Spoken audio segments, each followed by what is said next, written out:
I was born in Nairobi. I grew up here, mostly in Juja Road, Eastleigh. I went to the schools in those areas before making my way to Strathmore here. I was perhaps the 8th or 9th batch of the earliest Strathmore students when it was a A-level institution. And in brief, that's where I am from. I'm a Nairobi, born, brought up.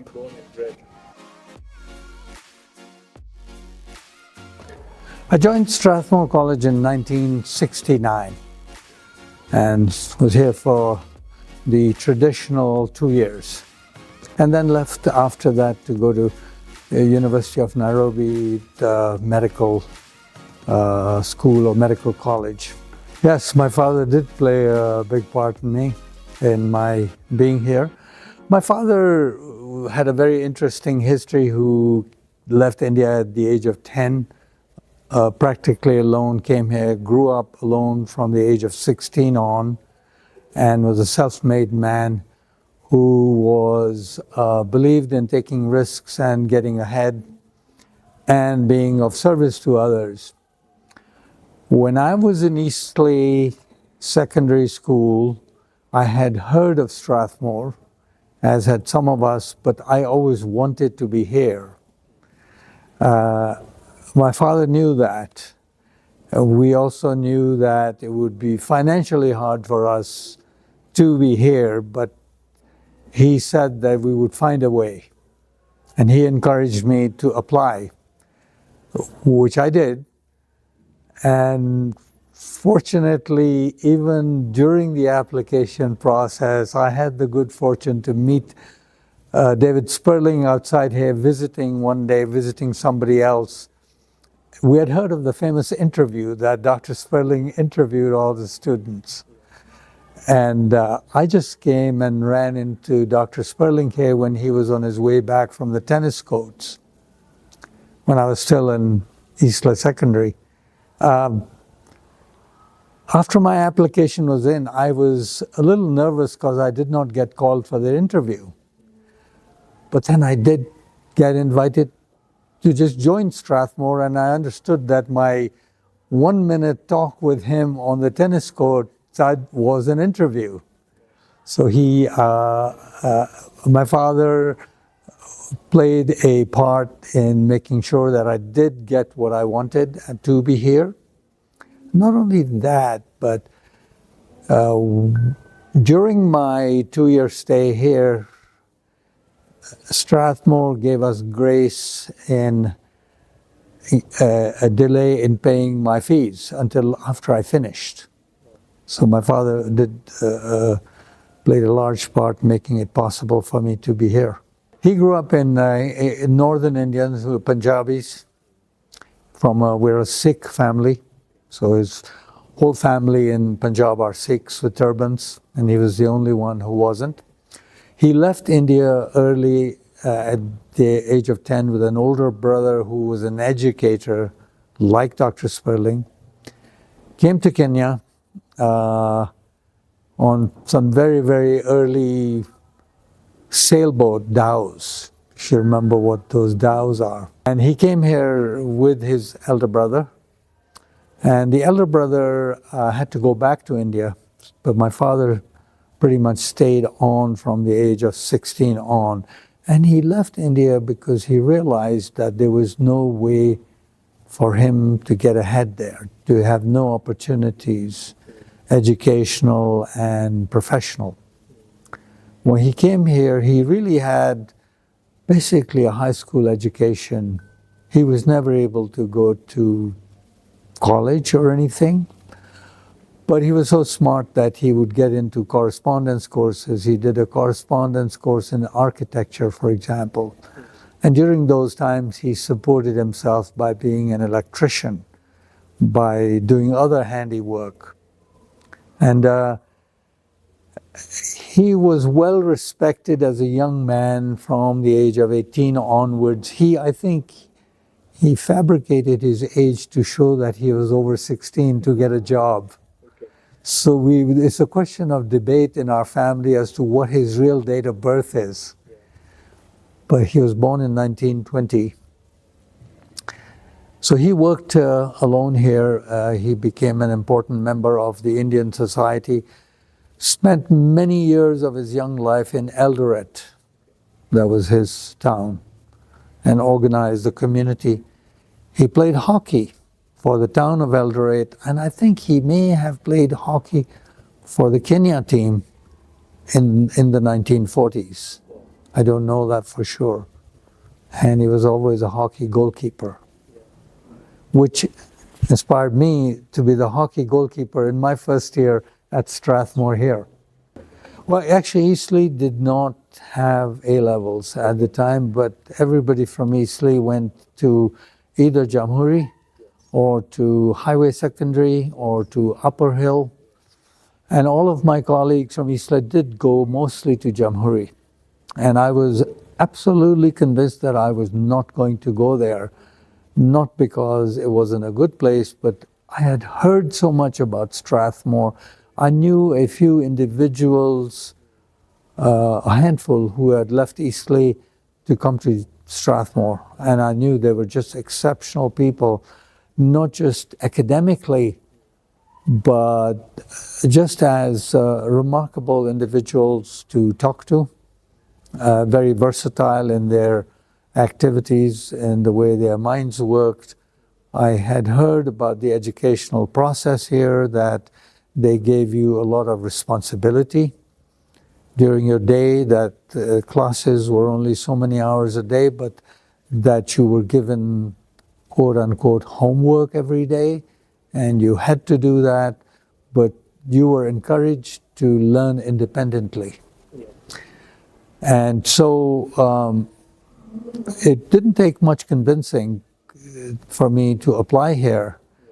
And everything else was a second choice, and I'm fortunate that I never had to consider my second choices.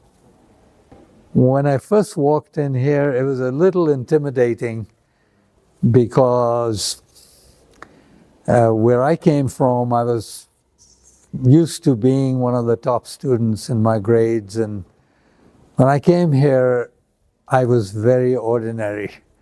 There were so many bright students, and I made so many good friends. But a typical day, as you know, it was a residential college then. We lived here, although there were a few people who were day students. You'd wake up early, there was breakfast down there, you know, the main dining room, and you all sat together. You could sit wherever you liked. There was no high table, low table.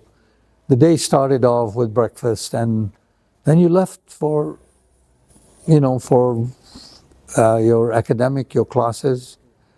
And there were several, you know, you were either in the biological sciences, biology, chemistry, physics, or the mathematics, physics, chemistry, or there was the arts stream. And the arts stream had a nice story to it that I can tell you another time. It was there at that time and had some very well-known people who went on to become dignitaries, and it was discontinued shortly thereafter. So we spent the day morning in class, afternoon in labs, and also doing the homework for the day. In between this, when we were waiting for our meals, let's say lunch or dinner, outside the dining room, we would be gathering together in groups, particularly with some of the teachers, and that's where I learned how to solve crosswords, for example. The difficult crosswords called the cryptic crosswords, plus other things. There was always an interesting conversation, some physics teacher telling you why the light off that window was reflecting in that certain way and explaining it in physics terms. Every gathering was an opportunity to learn and learn of some of the stories. There are so many stories at Strathmore of somebody that went to school here 5 years before you did, and Jim McPhee, who is still around, was the rower for Oxford University, and we used to see him every day. There was so much awe in our voices for these characters that we met every day. And every day was just a great gathering, and there was a lot of mixing amongst the students. But some of us, I have to now admit somewhat reluctantly, I was also part of a group that were the long-haired rebel types a little bit. You know, we wore a little flowery shirts and longer jeans, and we sort of hung out separately from the rest. But the day was never boring. The weekends were very quiet here. The people that were whose parents lived in town would go home on weekends. And some of us, my parents lived here. I did go home on weekends, but occasionally I elected to stay here. And it was interesting. It was very quiet on the campus. You did what you wanted. You could catch up on your academic work. You could read. You could have long discussions with your favorite teacher. And meals were different on weekends. So there wasn't a formal lunch in the dining room. There would be like sandwiches and, you know, orange squash drink out in the garden outside. Very different on weekends. And sometimes they would be playing a movie in the, what we call the upper common room then. So then, you know, then the whole campus came to life again by Sunday night.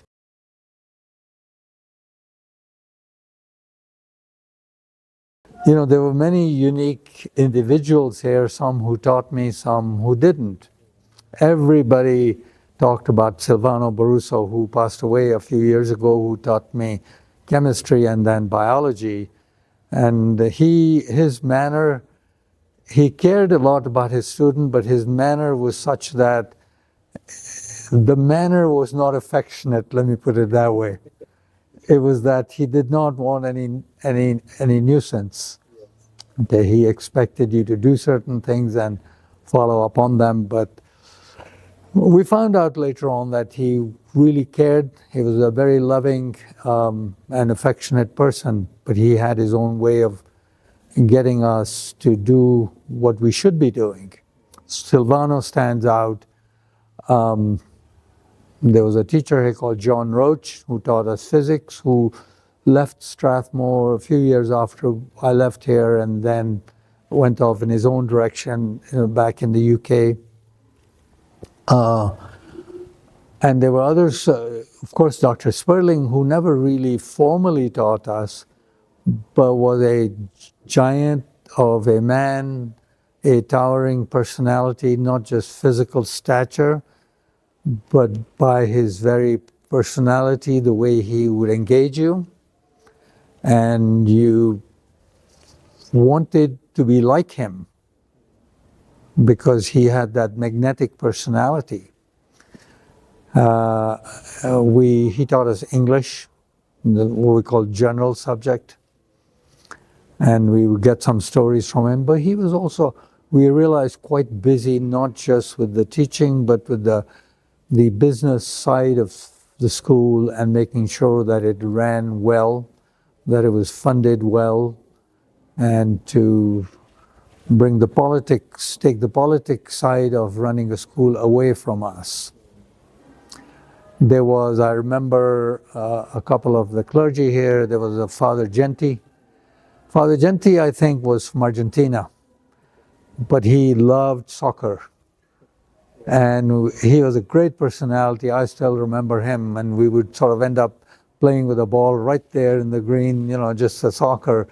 And in the World Soccer Cup of 1970, I think, we put up a big board outside the dining room tracing the progress of the teams and who was for Brazil and who was for England and so on. And Father Genti was very much a part of that. And he was a big supporter of the hockey team for the team that I played on, and he would be cheering us always.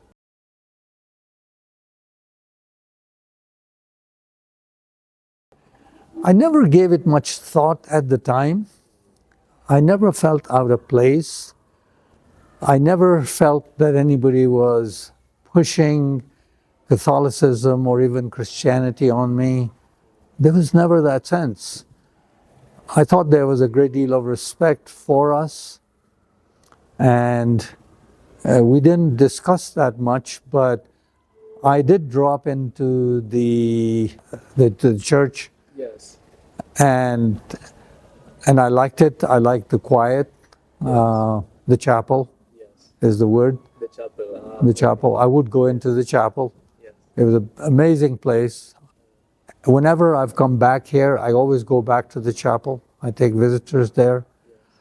And when I go to the chapel here, I get a sense of history here in what people did here, how this came to be in a very unspoken kind of way. And when I hear Dr. Sperling's life, your interview with him, I find out how exactly and almost accidentally he happened to be baptized, and it was a process that he wasn't born into a family like that. And I kind of equate that, even though we came Sikh, and not just Sikh but other Hindu Punjabi families, we have a very strong cultural background, and we maintain that. And we've never seen that as a conflict in any way. I think that the mission of Opus Dei and the Catholicism in this country, the educational mission, they are very common with what we believe. And I've never felt in any way that we were at odds in any way with anybody at all.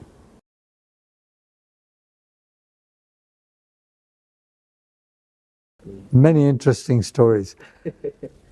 In Eastleigh High School, there were a handful of African students. As you know, the history in this country was that the schools were divided into 3 schedules. That, there were the Europeans, the Asians, and the Africans. They were kept separate for ages.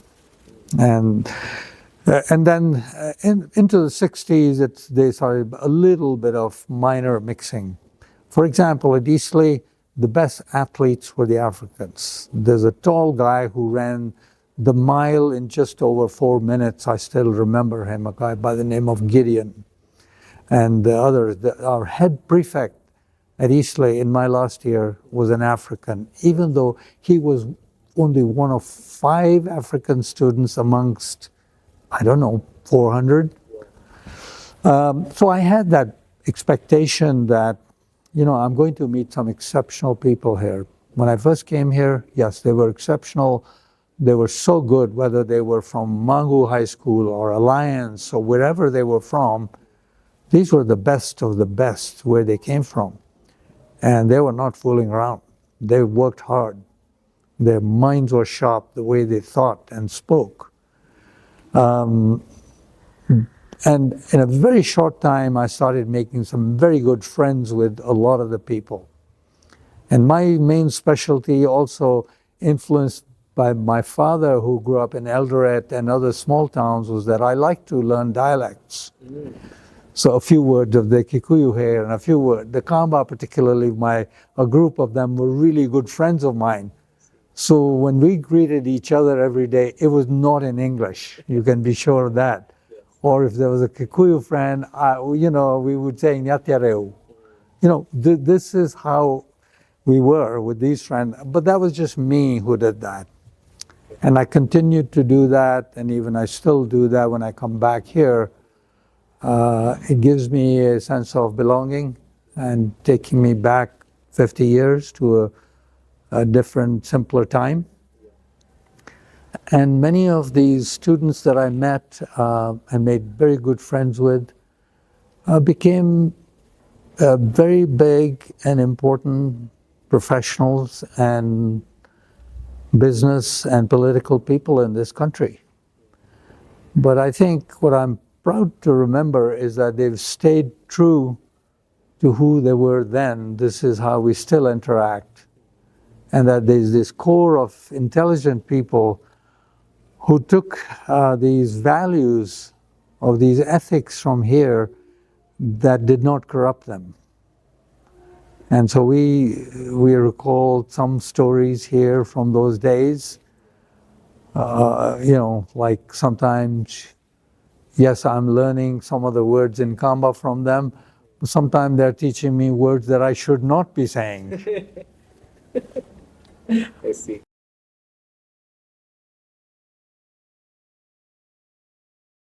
Yeah, I've, number one, and one of the reasons I have such an attraction for this place, of course, the people that were here.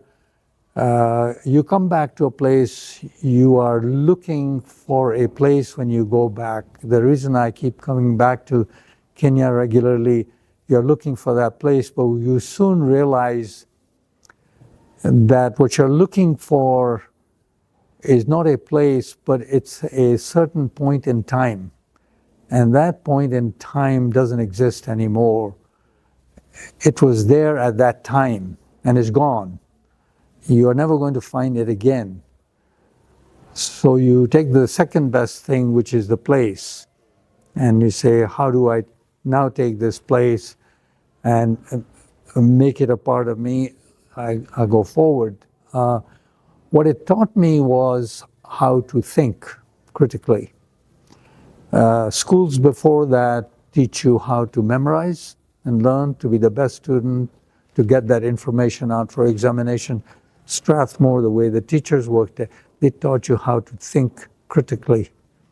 You had to have the information, but you also had to reason. I think that was the biggest thing I learned here, was to reason for myself, and I took that with me when I went on to medical school. Reason, and not just for academics, but for almost every event in life. And I still use that. And my biggest thing is when somebody gives me an opinion, I tell them, yeah, but what's your reasoning behind that? There has to be a reason, and I think I learned that here.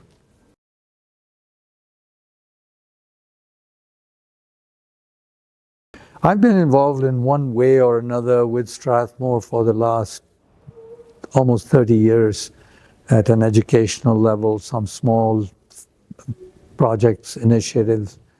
And one of the things is that I always want to give opportunities to students who are bright, but they may not have the financial circumstances to take them events in their lives.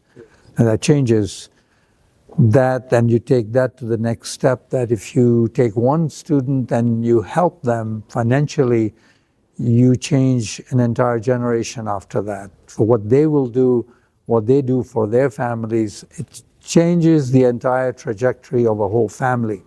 Started with that. As far as the Performing Arts and Visual Arts Center here, during my last visit a couple of years ago, I saw the music room here. And I talked to Principal Mathiora, and he says, yeah, we're developing that. And it occurred to me that Strathmore is a very serious institution, produces a good intellect, but maybe we need to develop the arts here, all kinds of arts and talents, not necessarily as a profession, but for people's own entertainment, for their own individual time. You can be a doctor, an engineer, a lawyer, but if you can play a musical instrument for yourself, look at how much better that will make you. I never had that chance. I would still wish I could play music, which I cannot, but I listen to it a lot. So it started with that music room, and so we made that music room possible, and we discussed a school of music, and slowly over the last few months that morphed into a performance and visual arts center here, which will have everything from drama, debate, music, and visual arts, and perhaps a small art gallery where we'll find space for that. After Strathmore, I went to the University of Nairobi Medical School here, spent 5 years, did my medicine degree, during which time my family left Kenya, emigrated to Canada, And after a lot of that time, I was alone here, and those were some of the most learning, instructive years for myself. I did an internship in general surgery here. I wanted to be a surgeon. During that time, to the end of my time, I met a girl who I had known many years ago. We had sort of grown up not far from each other, and I fell in love with her. But she lived in the UK, okay? And my parents were in Canada. I had a decision to make how, and she was not going to come back to Kenya. So we got together, we got married, and then that after my internship here, I left and went to Canada briefly. I got immigration to the US, and there was another story here. When I applied for immigration to the US Embassy here at that time in 1976 or 7, they wanted physicians then, but they were closing the door. So I went and saw the officer there, and I'm giving him a long story about, well, you know, I'm on call this week, and then I'm on call that week, etc. And he looked at us, and he says, "Doc, do you want to go or not?" I said, "I do want to go." He put a stamp on my passport. He says, "You have 3 months in which to go and get your green card. Otherwise, it's closing." So I was on call every other night in the surgical wards at Kenyatta National, and I told my fellow intern, I said, "From now on, you're on call every night for 2 weeks. You just have to do it." I left, I went and got my green card there. I came back to finish my internship to Kenya. And then after that, I emigrated formally, got further training in the state of Michigan, in the US for 4 years, became a radiologist. And after that, in the true American fashion, I moved around a few states before settling down in Texas. And today I work at a place called the University of Texas MD Anderson Cancer Center. It's a huge cancer center, employs about 22,000 people. And I've run a department called a problem-solving ultrasound. So we take cases which are problems to be solved, and I get interventional with that. I perform procedures, and during which I developed some skills that were of use to NASA. So 15 years ago, they called me to NASA to do some ultrasound on astronauts. Would you have predicted your life was going to take that path when you were here in Strathmore in 1970? No, I don't think so. I think I knew that I would not. One thing I knew is that I would not be happy just being some sort of successful, financially successful private practitioner. I didn't see myself doing that. It had to be somehow academic. It had to be a challenge. It had to be in training younger people. And even that would have been difficult here at the universities, I think. Yes. So no, I did not see it exactly this way, but some of these things, you know, they happen to you. And I think the biggest thing I learned was learn to be good at what you do. Learn to be so good at it that you can say you are better than 95% of the people around you, and then everything else will follow. And that's what you have to do faithfully, to be very good at what you do. I think that's what I learned at Strathmore.